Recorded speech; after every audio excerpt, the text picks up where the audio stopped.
Peraí, acho que agora vai.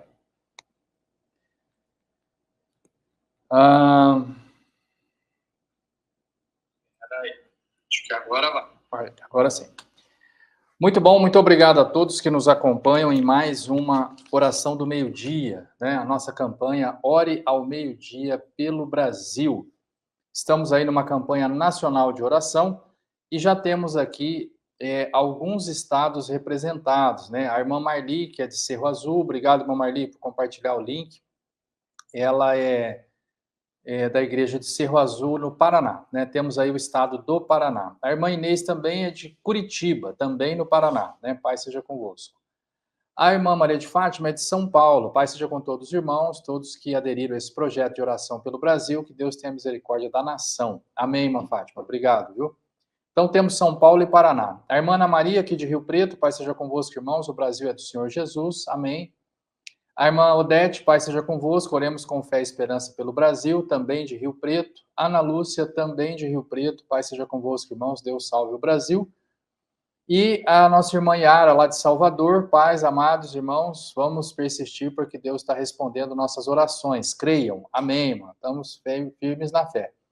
A irmã Maria de Fátima está dizendo que a transmissão está ótima. Agradeço aí pela informação, irmã Fátima. Então, estamos em 3 estados, né? São Paulo, Paraná e Bahia, né? Participando aqui desta campanha de oração pelo Brasil, né? Então, agradeço a todos os irmãos que estão participando. Chegou também a irmã Ocilene, Pai seja convosco, lá do Pará. Somos agora 4 estados orando pelo Brasil. Muito obrigado a todos que participam. Nós vamos para o conteúdo, né? Ontem acabou tendo um programa um pouco longo, né? Eu falei bastante coisa ontem, hoje eu quero ser mais econômico aí no tempo, né? Vamos ver se a gente consegue passar mais rapidinho aqui um conteúdo para os irmãos, muito importante hoje, mas eu quero fazer de forma mais rápida, né? Tem o livro Ensina-nos a Orar, de graça, é só entrar aqui na descrição do programa de hoje, do YouTube, e você vê ali o link, só clicar e baixar o livro, tá? Ele vai te ajudar a criar um hábito de oração. Tem o livro A Lista de Trump, também gratuito, você entra ali e baixa. E hoje eu tenho um livro a mais, eu tenho aqui um livro chamado Meu Primeiro Habeas Corpus, tá? É um livro que eu ofereço, eu lancei aí já há algum tempo, e ofereço aos alunos da faculdade, né, para que eles aprendam a lidar com essa ação, esse remédio constitucional chamado habeas corpus. Então, Meu Primeiro Habeas Corpus é um livro digital, gratuito, você vai clicar aqui na descrição do vídeo, vai baixar e ter aí na sua casa esse material, né? Estamos orando pelas autoridades, por todos aqueles que exercem o poder no Brasil, executivo, legislativo e judiciário, orando por todos eles, nome a nome, poder a poder, pelos juízes dos tribunais, estamos orando pelos da executivo, prefeito, vereador, estamos orando, prefeito, governador e presidente, estamos orando pelo legislativo, né, também, orando por todas as autoridades, irmãos. E você pode ver quais são as autoridades da sua cidade, o prefeito da sua cidade, o vereador da sua cidade. Ore pelas autoridades. A Bíblia diz que, para termos uma vida calma e pacífica, precisamos orar pelas autoridades do nosso país.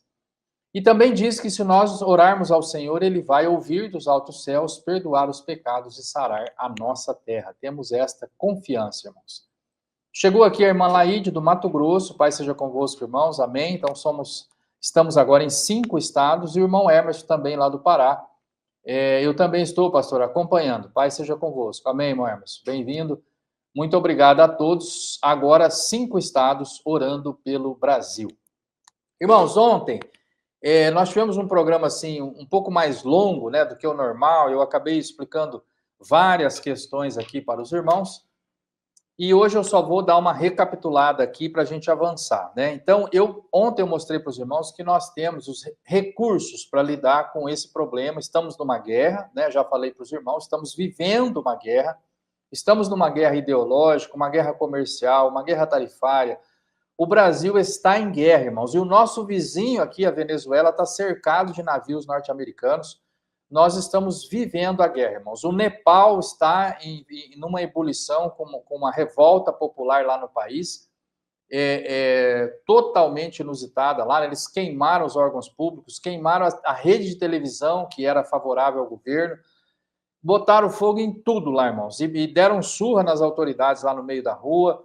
Foi uma situação caótica lá no Nepal. Então, os irmãos vejam, né? E ontem também, irmãos, tivemos uma notícia muito, muito triste, que foi a morte do Charlie Kirk, né? Que é um ativista pelos direitos humanos, um ativista, irmãos, da família, irmãos, da pregação do evangelho, um cristão devoto. Ele estava ali falando nas universidades, convencendo os estudantes, muitas vezes, dos pontos de vista, né, deles, que estava adequado.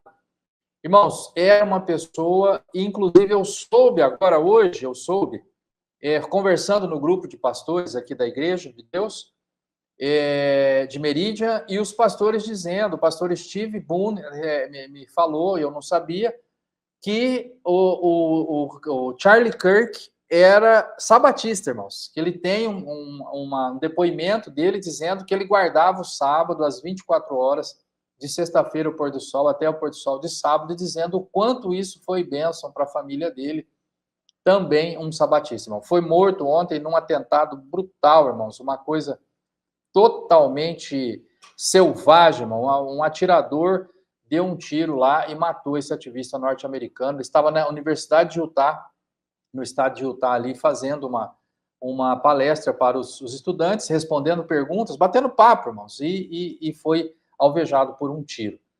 Então, irmãos, é muito triste, irmãos, o que nós estamos vivendo, irmãos. É em todo lugar, irmãos. Estou dizendo para os irmãos, nós estamos em guerra, irmãos, e as pessoas não percebem. Você está correndo aí o teu trabalho, dia a dia, você não está percebendo, irmão, mas o Brasil está em guerra, irmãos. Há uma guerra ideológica colocada muito claramente, e tem gente morrendo nessa guerra e a gente só não está enxergando. Tem gente sendo preso por conta dessa guerra, tem gente perdendo a liberdade, tem gente perdendo o perfil da rede social. A guerra está em curso, irmãos. Só que as pessoas não conseguem enxergar, né? Você sai na rua, tá tudo bem, você vai no mercado, tem comida, você está trabalhando, não tem nenhum problema no teu trabalho. Então você não percebe, irmão, o que está acontecendo. Mas nós estamos vivendo uma situação clara, sem nenhuma dúvida, de guerra, irmãos. Estamos vivendo uma guerra. Ela pode escalar, pode ficar muito pior, ou pode reverter. Nós pedimos a Deus que reverta, que Deus abençoe uma saída pacífica, sem prisões, sem suspensão de direitos humanos, sem violência, sem mortes. Mas estamos já vivendo esta guerra. E aí, qual é a solução, irmãos? Nós temos os recursos possíveis. O recurso espiritual é o primeiro. Depois temos o recurso político e depois nós temos os recursos jurídicos, né? Então, eu comento sobre isso com os irmãos aqui no nosso bate-papo. Chegou a irmã Maria Batista, também do Pará, paz seja convosco, paz para o Brasil, amém. Irmão Paulo Caniaque de Curitiba, paz seja convosco, bem-vindo. E a Marinalva de Sergipe, só o Senhor é Deus. Amém, irmã Marinalva, obrigado, viu, pela presença. Então chegou mais um estado, Sergipe, agora são 6 estados aqui orando pelo Brasil. Muito bem, irmãos, eu comentei que o espiritual é a oração. Nós estamos orando para que Deus sare a nossa terra. Então, temos uma campanha nacional de oração, convidando você para orar ao meio-dia pelo Brasil. Estamos orando hoje aqui em 6 estados representados. Nós temos gente de vários estados, né? Eu vejo aqui que tem, por exemplo, estou vendo a irmã Denire aqui, que está no Facebook, que é de Santa Catarina, né? Na verdade, são 7 estados, então. Ela é de Santa Catarina, está aqui participando também. E nós temos mais um pessoal na teologia sistemática e no X, eu também não sei dizer, irmãos, quem são essas pessoas, né? Só aparece, a irmã Denire eu conheço, mas aparece a pessoa e eu não sei de que estado ela é. Mas tudo bem, então, temos aqui no mínimo 7 estados, acredito que são mais. 7 estados hoje aqui orando em favor do Brasil. Irmãos, o recurso espiritual é a campanha nacional de oração. Nós estamos orando, irmão. Essa todo mundo pode participar, irmão. Todos podem orar. Você pode parar um minutinho, irmão. Meio-dia, você olha, puxa, não dá para ver o programa, estou no trânsito, estou trabalhando, mas você fecha os olhos um minutinho, irmão, e fala, Senhor, tem misericórdia do Brasil, abençoa o Brasil, provê, Deus, uma saída pacífica para o Brasil, tem misericórdia das autoridades do Brasil, perdoa os pecados do Brasil. Senhor, tem misericórdia da nossa nação. Pronto, irmãos, você orou pela nação brasileira. Tá ótimo, irmãos. Depois você vai ver o livro Ensina-nos a Orar, você vai ver que tem uma condição de orar por mais tempo, usar palavras conforme o próprio texto da Bíblia, usar a própria Bíblia para orar. Mas, irmãos, a princípio, só ora pelo Brasil, só fecha os teus olhos, faz uma intenção. Deus, tem misericórdia do Brasil. Tá ótimo, irmãos. Então, nós vamos todos orar pelo Brasil, pedir a Deus. Deu meio-dia, você já sabe. Ore ao meio-dia pelo Brasil, é a nossa campanha. E existem os recursos políticos, irmãos. O Senado, ele é o freio e contrapeso tanto do Executivo quanto do Judiciário, né? Estava errado ontem, está errado hoje de novo. O Senado, que é do Legislativo, ele é freio e contrapeso do Executivo e do Judiciário. Então, veja, irmãos, ele tem que trabalhar para fazer isso, para fazer esse freio, irmão. E como que ele faz isso? Está escrito na Constituição que compete ao Senado julgar os crimes de responsabilidade dos juízes da Suprema Corte. Os ministros da Suprema Corte, eles não fazem o que eles querem, irmãos. Eles também têm um chefe, eles também têm uma instância de controladoria, uma instância, irmão, de corregedoria, vamos dizer assim.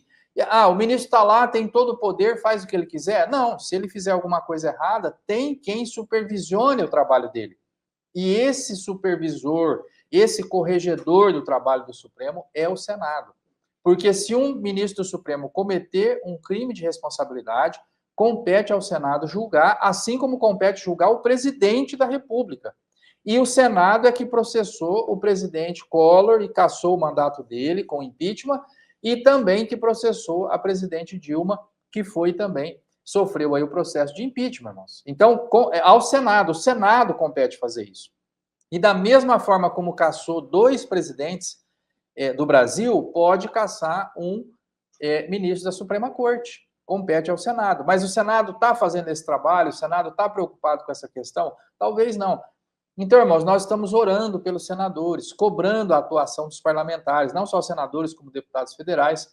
Então, você pode mandar uma cartinha para o senador, você pode entrar no e-mail dele e mandar uma mensagem, está lá no site do Senado, todos os contatos, tem telefone, você pode ligar lá e falar, olha, eu sou um eleitor aqui de tal estado, eu estou dizendo que eu sou a favor de tal posicionamento, o senador deveria atender o meu pedido aqui.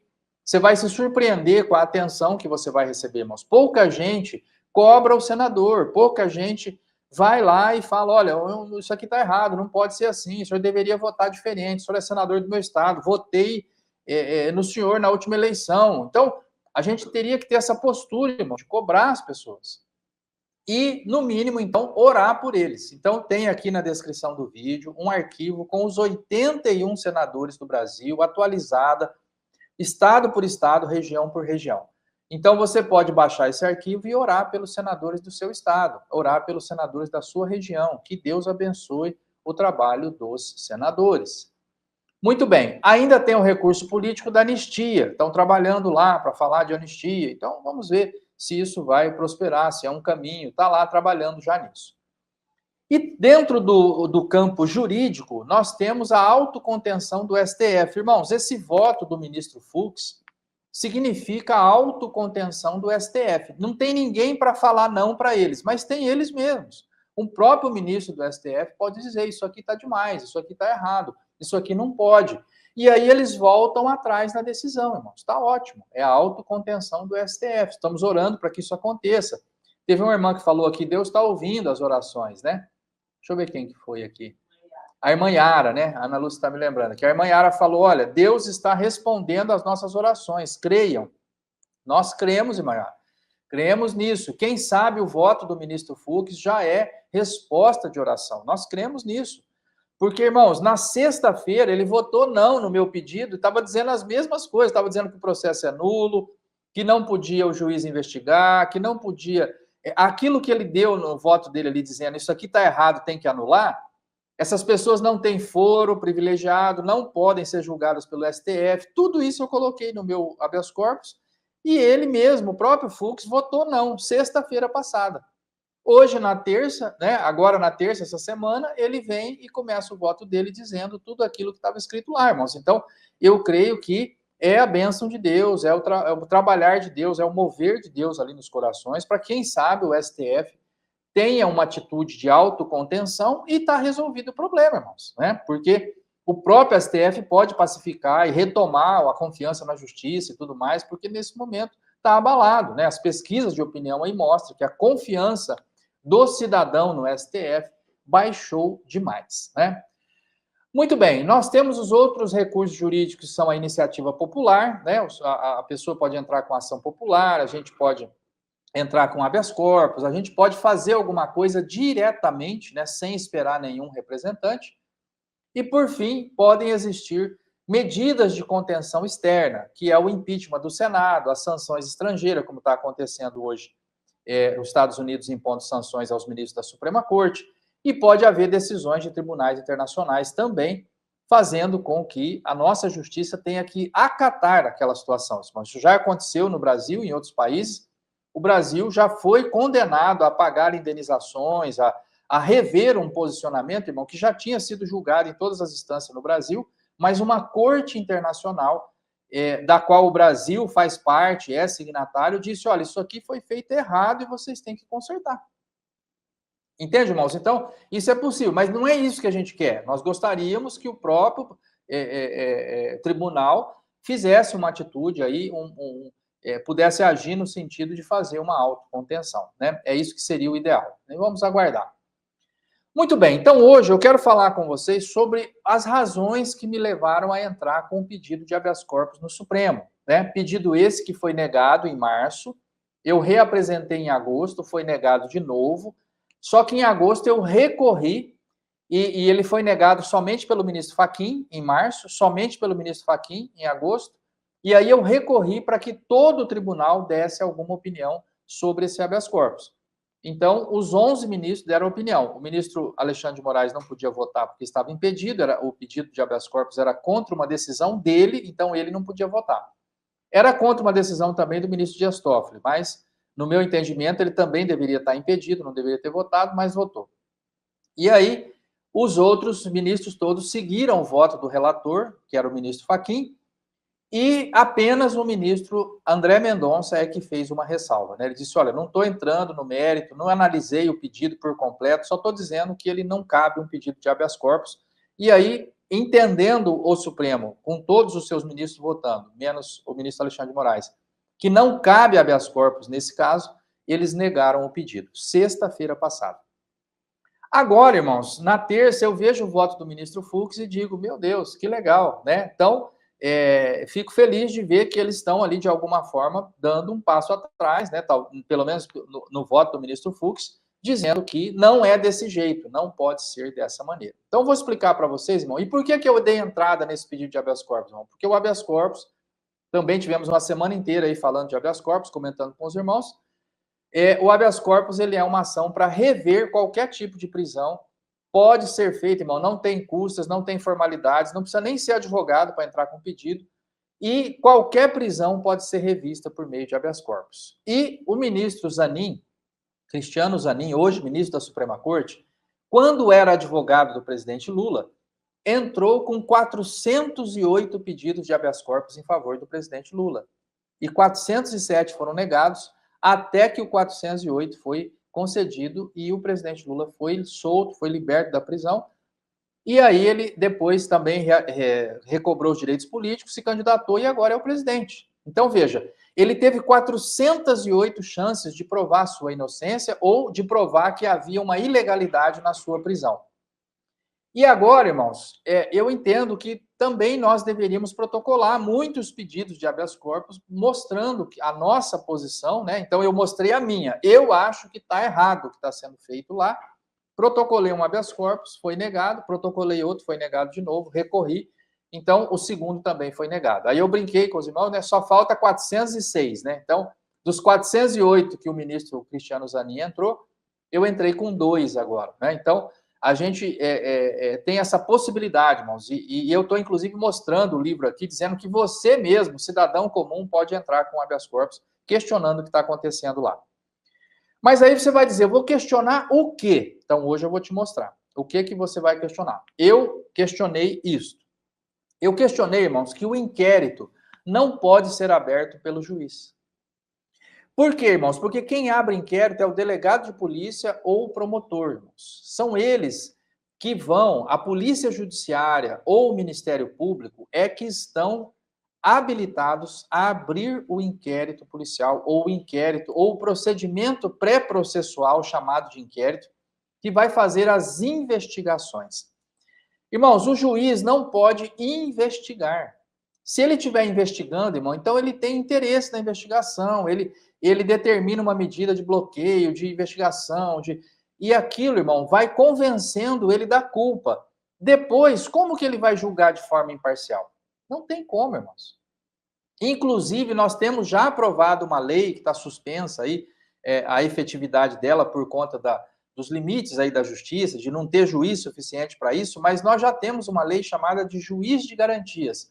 O que isso significa? Que um juiz que participou da investigação não vai julgar a causa. Quem vai julgar é outro juiz, é o juiz de garantias, é o juiz que garante que o julgamento será imparcial. Então, o juiz que falou, olha, eu determino aqui uma busca e apreensão, olha, eu acho que o dinheiro ele escondeu em tal lugar, tal, ele já está convencido, irmão, que aquela pessoa é culpada. Então, como que esse juiz, convencido de que o investigado é culpado, como que ele vai julgar a causa? Tem que ser outro juiz. Aí o outro juiz chega do zero e fala, bom, eu vou ouvir a acusação, a defesa, e sem envolvimento emocional nenhum com o caso, sem interesse nenhum em culpar ou absolver, condenar ou absolver, eu vou analisar as provas, somente as provas, e de forma isenta, imparcial, eu vou tomar minha decisão. Pronto, irmãos. É isso que precisa de um juiz. Agora, o que aconteceu no inquérito das fake news? O que acontece no inquérito do 8 de janeiro? O que acontece nos muitos inquéritos que estão em andamento hoje na Suprema Corte? Eles foram iniciados por um juiz. O ministro Dias Toffoli era presidente do tribunal em 2019, abriu o inquérito das fake news, e isso não pode, irmãos. É simples assim, não pode. Está no Código Penal, está, irmãos, no sistema, na Constituição Federal, no nosso sistema acusatório, que quem acusa, quem investiga, quem protocola a petição, irmãos, que vai acusar alguém de um crime, e ela é chamada de denúncia. Então, quem abre o inquérito, quem investiga, quem protocola a denúncia é o promotor de justiça, irmãos. Ele existe para isso, irmão, para ser o dono da ação penal. Só que quem é o dono desse inquérito? É o Supremo, irmãos. São os juízes que são donos desse inquérito. E isso está errado, irmãos. Isso está contra a lei do Brasil. Isso está contra o sistema acusatório da Constituição. Isso está errado. E aí, irmãos, esse é um dos motivos que me levaram a entrar com habeas corpus. O segundo motivo, eu vou falar 3 hoje para os irmãos. O segundo motivo é que o relator não pode ser indicado sem sorteio. Então, veja, o relator, esses dias vocês ouviram falar assim, olha, uma ação aí, tal, caiu com o ministro André Mendonça. Ou caiu com o ministro André Mendonça, é com ele que vai ser o relator. Por que caiu no ministro André Mendonça? Porque é um sorteio, irmão. Você entra com uma ação, sorteia. Lá tem 11, não tem maior, menor. É um sistema colegiado que chama. Todos são iguais. Não tem um juiz melhor, maior do que o outro no Supremo. Os 11 têm a mesma condição, tanto que eles ocupam a cadeira de presidente de forma rotativa. Primeiro é você, depois é o outro, depois é o outro. Pronto, eles vão ocupando a presidência. Não é porque um é melhor que o outro que ele é o presidente, que ele tem um cargo maior que o outro. É um colegiado, eles estão lá no mesmo patamar. Então, veja, irmãos, neste colegiado que estão todos no mesmo patamar, quem é que vai ser o relator da ação? Eu não posso escolher quem vai ser o relator da ação, assim como eu não posso escolher nenhum processo que eu queira dar entrada, quem vai ser o juiz. Eu digo para os alunos, para entender esse ponto, irmãos, durante as aulas de direito constitucional ou de processo civil, onde a gente esteja falando de processo, direito processual, né, que a gente, como que entra com a ação, como que é o processo, eu vou dizer assim, ó, eu sou formado há 30 anos. Então, os irmãos, imaginam que alguém que formou comigo, hoje é juiz. E ele é juiz lá no Pará, na terra do irmão Emerson aqui, da irmã Ocilene. Eles são, o meu amigo juiz é lá do Pará. Tá. Aí, irmãos, eu tenho um processo aqui, alguém chega para mim e fala, olha, doutor, eu estou aqui, bati o carro, quero entrar com ação de indenização para receber o dinheiro de quem estava errado lá e bateu o carro aqui no meu. Eu falo, tá bom, eu vou entrar com o processo lá no Pará. Ele fala, mas por que o senhor vai entrar lá no Pará? Porque lá o juiz é meu amigo. Ah, lá é meu parceiro, estudou comigo. Eu entro com o processo lá, nós vamos ganhar na certa. O que o meu cliente ia dizer? Ótimo, doutor, manda bala, leva o processo para lá. Mas, irmão, tá certo isso? Eu posso escolher o juiz que eu quiser para julgar uma causa? Eu não posso, irmão, fazer isso. Eu tenho que seguir a regra. O acidente foi em Rio Preto, eu tenho que entrar com o processo aqui em Rio Preto. É um acidente de trânsito, eu tenho que entrar no processo civil, na justiça civil. Eu não posso entrar na trabalhista. Ah, eu tenho um amigo juiz meu que é juiz trabalhista, eu vou entrar lá. Mas a indenização por dano, como é que você vai entrar na trabalhista? Trabalhista é contrato de trabalho. Não, mas ele é meu amigo, é meu parceiro, eu vou entrar lá. Não, irmão, não pode. Então, lá no Supremo, o que aconteceu? Quando o ministro Dias Toffoli abriu o inquérito, ele falou, abra o inquérito e designe como relator o ministro Alexandre de Moraes. Errado. Ele tinha que dizer, abra o inquérito, se bem que eu discordo de abrir o inquérito, não deveria ter aberto o inquérito, está errado abrir o inquérito, mas já que abriu, sorteia o relator. Não, ele não sorteou, ele mandou. É o ministro Alexandre de Moraes. Está errado. É mais um motivo. E esse motivo é motivo de anulação do processo. Ele está violando o juiz natural, que a gente chama, porque o juiz natural do acidente de trânsito em Rio Preto é o juiz da Vara Civil de Rio Preto. Não é o trabalhista e não é o lá do Pará, o juiz do Pará, do estado do Pará. Entende? É o juiz civil que já está lá determinado quais são as varas, eu tenho que dar entrada ali, não interessa, é aquele juiz natural, ele é o juiz da causa. E as condições do que aconteceu nos levam à conclusão de que o juiz é aquele juiz. Então, não poderia ter sido indicado sem sorteio, tinha que sortear. Aqui tem 11 juízes, qualquer um pode ser o relator. Então, sorteia e vamos ver quem é. Não, ele indicou o ministro Alexandre de Moraes. Errado. No dia que ele fez a indicação, o ministro Marco Aurélio, na época ministro do Supremo, disse: isso aqui está errado, eu voto contra. Mas o voto dele foi vencido. Os demais disseram: não, tudo bem, fica assim. Mas ele na hora, ele já levantou a lebre. Ele falou: isso aqui está errado. Tá? Então, irmãos, e isso aqui é a ausência do juiz natural, foi o que anulou todos os processos do presidente Lula. O presidente Lula, o que foi que o Supremo reconheceu? Também com voto, sendo relator o ministro Fachin. Ele disse, olha, o juiz da 13ª Vara de Curitiba, que na época era o Sérgio Moro, não é o juiz competente para julgar esse caso, então está tudo anulado. Então, veja, irmão, se esses inquéritos, o ministro Alexandre de Moraes não é o juiz competente, não era o juiz natural, não era o juiz que deveria ter pego, porque se sorteasse e caísse nele, tudo bem, não tem nada contra ele, não é sobre o ministro Alexandre de Moraes, é sobre a ausência do sorteio. Então, o que aconteceu? Sem o sorteio, ele não é o juiz natural. Sem o juiz natural, o processo é nulo. Foi isso que o Supremo decidiu no caso do presidente Lula. Ele não foi inocentado, ele não está livre das condenações, das acusações que são feitas contra ele. Anulou o procedimento porque o juiz não era o juiz natural. O que eu pedi no habeas corpus agora? A mesma coisa. Eu falei, olha, usando o mesmo critério, tem que anular o inquérito todo e soltar todas essas pessoas, como soltou o presidente Lula. É isso, irmãos. Agora, eu falei isso na sustentação oral também, falei para o ministro Fachin, ministro, isso aqui é a mesma coisa que o senhor julgou lá do caso Lula. O senhor julgou lá que não era o juiz natural, soltou todo e liberou, anulou o procedimento inteiro, redistribuiu os processos para a primeira instância. É isso que eu estou pedindo agora. Não é impunidade. O pessoal não quebrou tudo lá, não tem que pagar por isso? Tem, mas na primeira instância. Não direto no Supremo para não ter direito a recurso, para não conseguir fazer sua defesa, num procedimento sigiloso, que ninguém tinha acesso aos autos. Vocês estão vendo aí no julgamento do Bolsonaro, agora do ex-presidente Bolsonaro, agora e dos outros que estão aí nesse julgamento atual, que eles colocaram provas lá, o pessoal falou, mas isso aqui estava nos autos? Não, não estava nos autos. Quer dizer, a defesa não viu aquilo lá. Tem coisa ali surgindo agora. Noutra audiência ali, o juiz colocou um vídeo lá que não estava no processo. Irmão, não existe isso. Isso aí não é o devido processo legal. Está errado. Tá? Então, é o segundo motivo. O terceiro motivo, irmãos, é que o inquérito não pode prosperar contra a vontade do procurador-geral. O Ministério Público é o dono da ação penal. Então, se ele desistir, ele desistiu, irmão, acabou. Então, veja, o procurador-geral é o chefe dos promotores, ele é o chefe da promotoria, é ele que manda em tudo ali nos promotores. Então, se ele disser, esse inquérito não vai virar ação, não vira ação.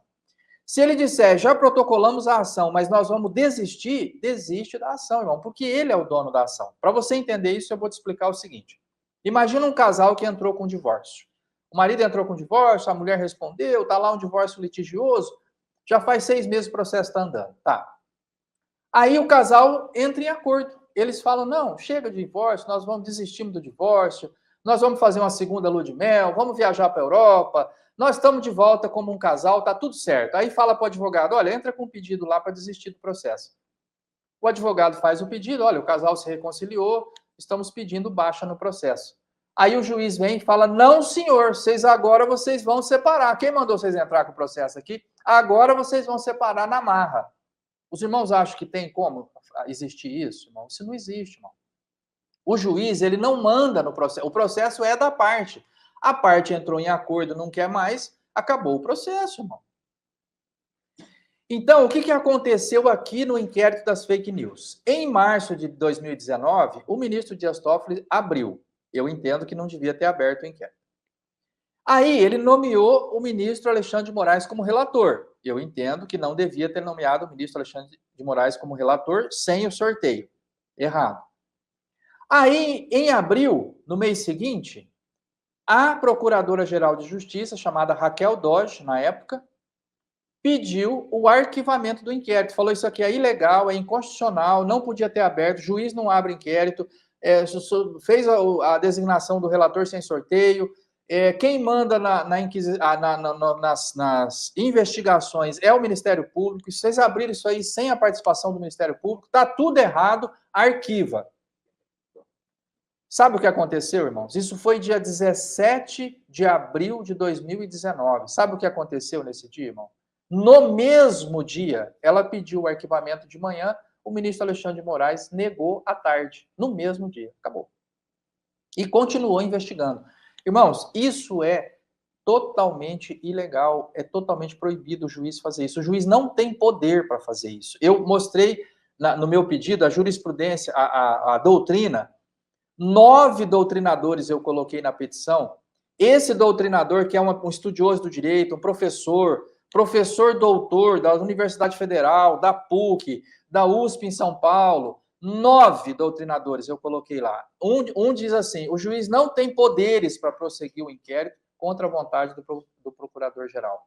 Outro diz, se o procurador-geral pedir o arquivamento, o juiz está obrigado a arquivar.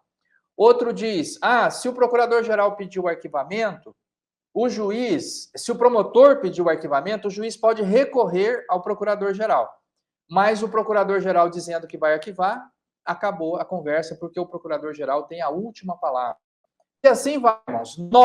9 opiniões dos maiores doutrinadores do Brasil eu coloquei na petição, dizendo que ele não tinha o direito de negar o pedido de arquivamento da Procuradora-Geral Raquel Dodge. Então, irmãos, esses são os 3 motivos pelos quais eu entrei com habeas corpus em favor dessas pessoas que foram presas no inquérito das fake news e de todos os outros que vieram depois dele, estabelecendo como mesmo relator o ministro Alexandre de Moraes, inclusive o de 8 de janeiro, pedindo que todos eles fossem soltos e os processos redistribuídos para a primeira instância, do mesmo jeito que foi feito com o presidente Lula. E os irmãos já sabem o resultado. O de março foi negado pelo ministro Fachin. O de agosto, inclusive, não tem sorteio, é outro problema. Chega lá, sempre vai para o ministro Fachin. Ele agora é o dono desse assunto no Supremo. Infelizmente, essa situação também eu me manifestei contra, coloquei petição contra, não aceitaram.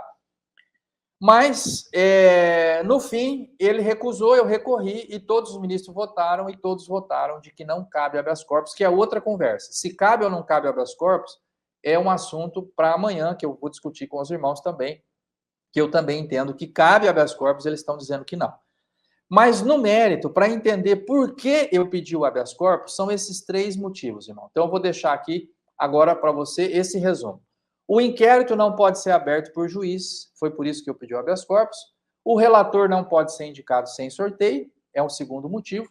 E o terceiro, o inquérito não poderia ter continuado contra a vontade da procuradora-geral Raquel Dodge em 2019, quando ela pediu o arquivamento. Tá? Então, é por isso que eu entrei com o pedido de habeas corpus. Foi negado, os irmãos já sabem.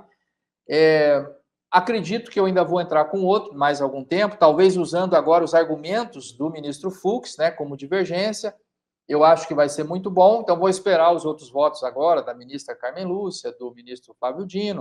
Vamos ver como segue esse julgamento do ex-presidente Bolsonaro.